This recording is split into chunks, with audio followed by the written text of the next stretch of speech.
Gamitin ko na rin po itong 97 na blood sugar reading as baseline, no, for another food testing.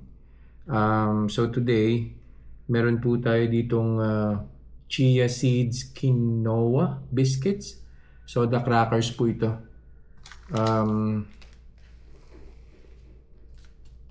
This was sent by one of our followers, no? So i-test ko daw po. So here we go.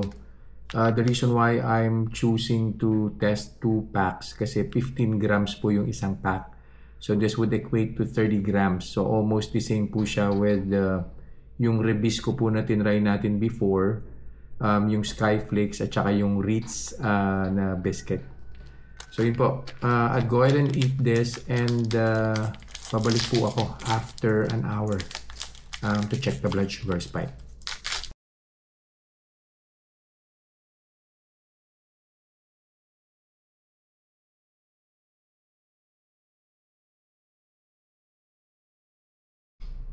Naka 1 hour na po, kuha na po tayo ng blood sugar.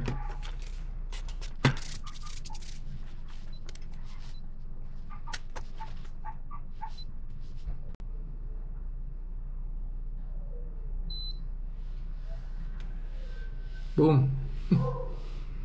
160 first hour. So balik po ulit ako after an hour and we'll see kung ano po yung magiging final blood sugar reading.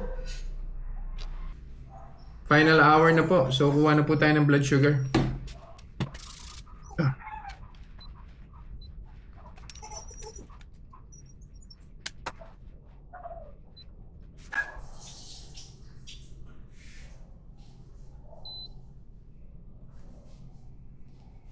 Bumaba naman po siya, no? 130. I think nag-start po tayo ng 97, if I remember that correctly. Tapos umakyat po siya ng 160 something. Now it's down to 130 after 2 hours.